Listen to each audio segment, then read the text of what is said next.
Hi guys! So today ay meron ako ditong ito, nakuha ng mga lip propagation ko guys ng Missing You.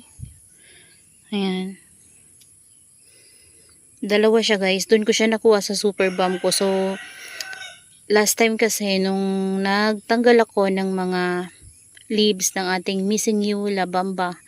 Actually hindi ko alam kung sino to, kung si La Bamba ba, si Missing You or si Bianca, kasi magkakasama na sila sa pot. So nagtanggal kasi ako guys ng mga leaves doon dati and nilagay ko kahit saan saan lang. So nilagyan ko rin pala guys yung ating Super Balm na pot, yung malaki natin na pot ng Super Balm. So ayan o, ayan. So ngayon guys ay itatanim ko siya dito. Nagready ako ng pot, yan dalawa, at itatanim natin siya. Pero bago yun guys, ay maglalagay muna ako ng furadan. Yung furadan ko guys ay nabasa nung umulan. Nandun kasi ito guys sa labas. Pero okay lang yan. Ayan. Ito pala guys, hindi ko rin nalagyan to. Oh. Pero wala naman dito ants guys eh. Pero lagyan na lang ulit natin. Ayan, and then osmocot.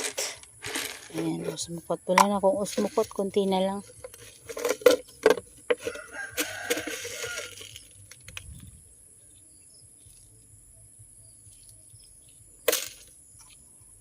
Ayan. So, yan na. Tapos, itatanim na natin to. Tanggalin na siguro natin guys yung leaves, no?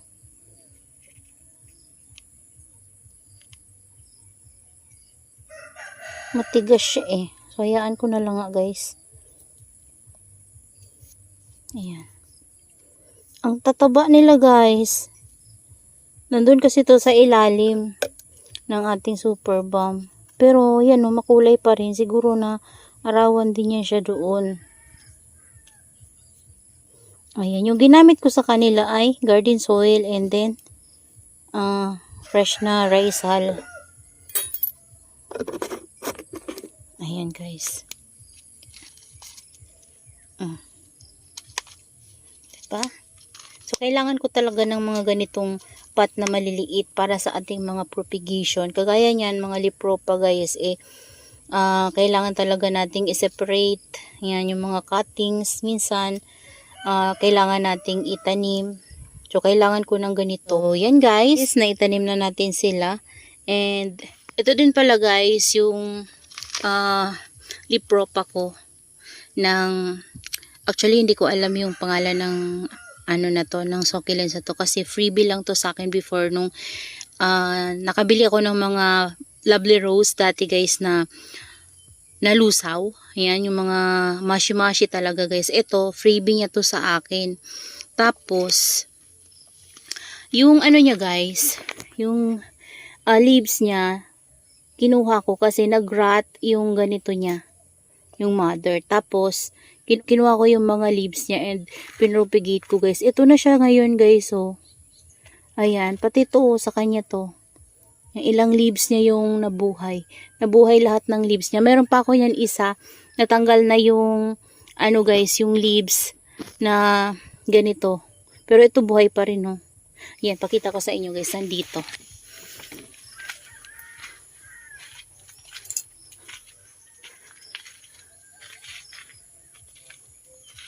Ayan o, nandito, marami tayo dito mga leaf propagation. Ayan, kagaya niyan, si Purple Delight. Tapos, ito, mga ganito guys, si Purple Card.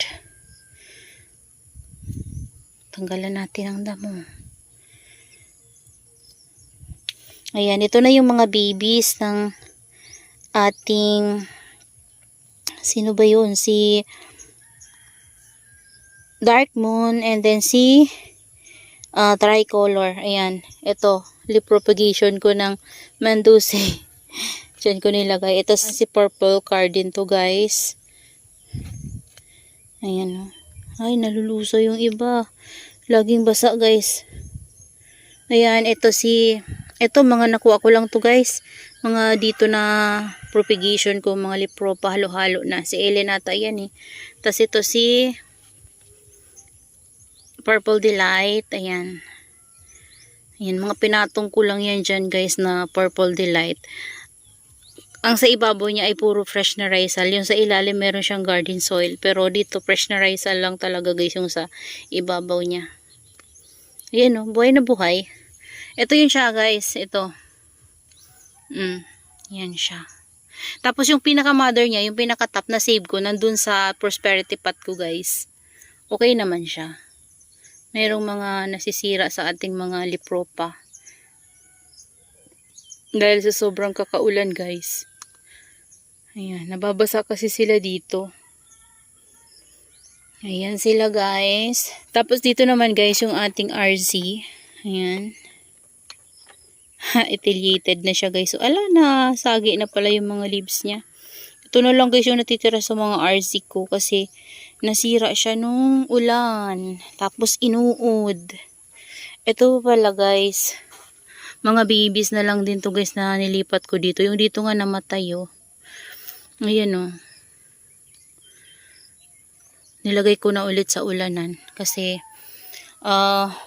doon sa loob hindi siya lumalaki. So nilagay ko na lang siya dyan. Ayan. Ito na pala guys yung Christmas tree natin na kinuha na ng mga cuttings. Dito ko siya nilagay para mauulanan siya. Ayan, tingnan nyo guys yung mandusay ko dito oh. Kung hindi ko guys tinago yung dalawang pot ko sa loob ng greenhouse last time nung sunod-sunod talaga guys yung ulan, wala na rin yun. Kasi ito, punong-puno to guys, yung tataba talaga nito pero wala na oh, tingnan nyo. Ito din, ayan, meron tayong Chukumon stone dyan na napabayaan na rin. So kailangan ko talaga sila dito guys ayusin. Ito pala guys, si Q marble ko. Yan, si Q marble na kailangan ko na ding ayusin siguro. Ayan o. Neglected sila dito. Sa ulanan lang to guys. Ayan o. Naglulusaw na yung ibang leaves niya. Naglaglaga na. Pero okay pa naman siya guys. O. Maganda to guys kapag na stress. So ipasok ko nga to guys para ma-stress siya. Ayan o, kasi na overwater na rin. Ang tagal na nito guys sa labas. Dito lang siguro. Ayan, dito. Hindi kaya dito guys. Ayan o. Sayang naman to si Q marble. Nag-iisa na lang to sa akin eh. Dito ko muna siya guys. So. Ayan. Diyan muna siya. Ayan, para lumago siya ulit guys. Parang naripat ko na yan eh. Ewan ko, hindi ko na kasi maalala. Ayan. So, yan lang muna sa ngayon guys. And, ayan yung ating lovely rose. Ganda ng leaves niya oh. Ayan. Ito na yung ating silk bill. Lumabas na ulit yung var niya guys oh. Ayan, tas marami siyang baby sa ilalim. Ayan. So, that's all for today's video guys. And I hope you enjoy watching. And see you on my next vlog. Happy gardening everyone. Bye!